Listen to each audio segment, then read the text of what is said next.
So coming off a lockdown, after the escapes, it was crazy. It was even more tension in the air. Celly's like a revolving door. I ended up getting another celly, um, which was one of my homeboys at the time. I was in receiving with him as well.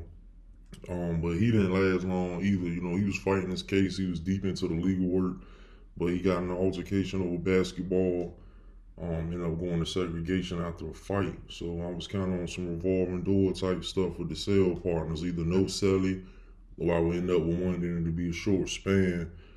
Um, like it was crazy when my ex CO celly, like he checked in, like he felt the energy in the pod.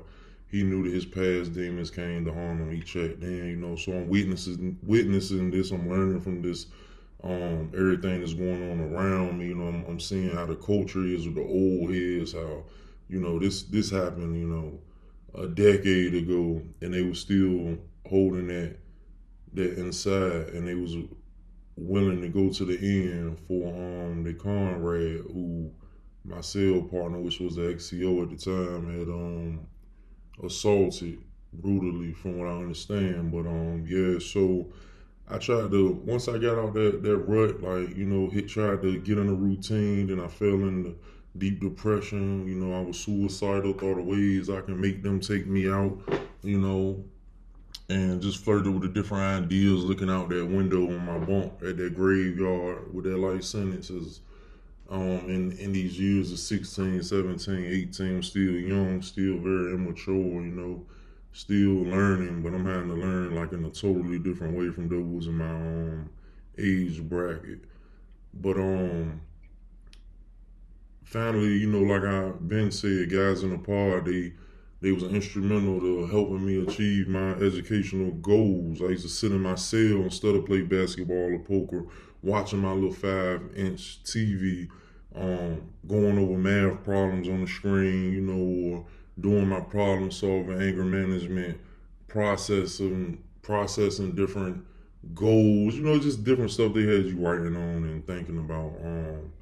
So I just did my best to keep my head down, try my best. I prayed every day I stay out the way.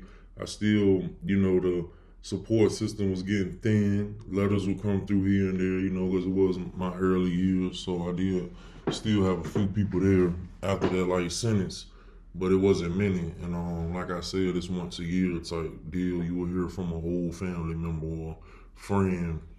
But I managed to suck it up because you really had no choice, So I had to get through it. So I attacked these programs, put my head in these programs, and basically used the whole red onion as my educational field. I didn't understand it at the time. You didn't see it because you thinking like, why this had happened to me? I already got life. Now they sent me the red onion. Like, it's the negative doubts and thoughts that surface through your mind. But I find a way to push through it, journaling every day, writing about different stuff.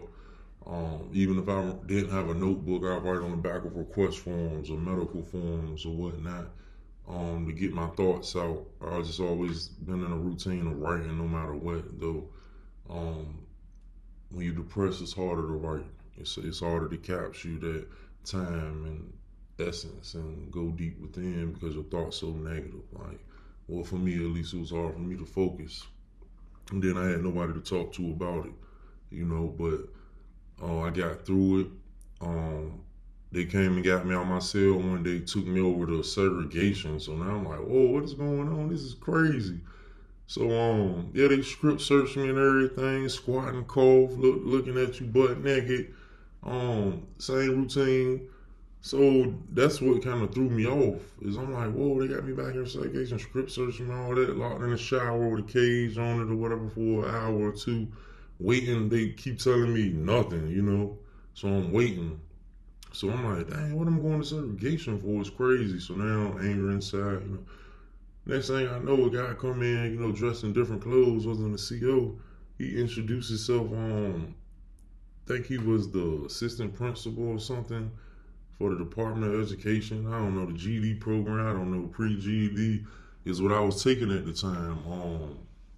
So after failing the pre-GED, I passed it. So this is why I'm here today in segregation.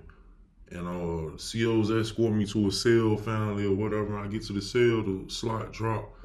And the guy in regular clothes come, he introduced himself or whatever once again.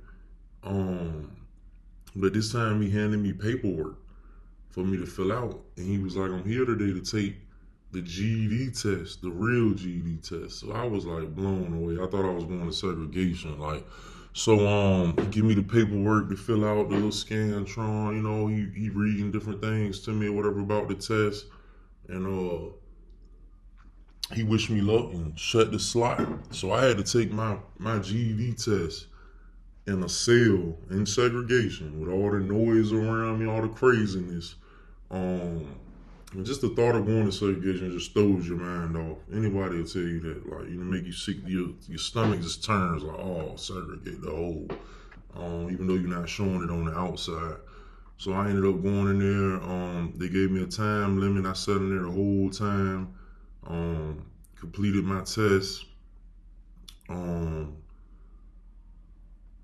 I ain't gonna lie, I got to a point I just wanted to get out of there. Like, just the smell of segregation, I hated it. I've been there so many times. Like, it's just somewhere you don't want to be. Even if you back there, you're not in trouble. Like, you just mentally, like, everything comes back. So that was the pressure I had to take my GED test under. I took the test. It took them forever to come get me out.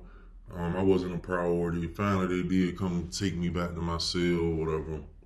Everybody was happy that I came back. Everybody was on their doors like, "Where Youngin at? Where Youngin at?"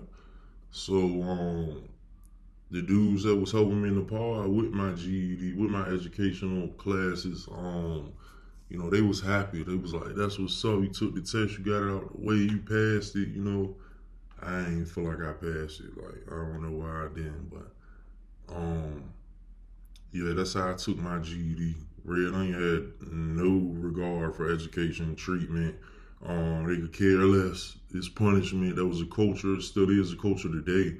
That's why dudes who are already dealing with trauma, heavy trauma, are getting sent to these places and are being traumatized even more. And we supposed to unpack the trauma to help, help these guys, but instead we're increasing that load. Here, take some more trauma, like, and that's just what it is.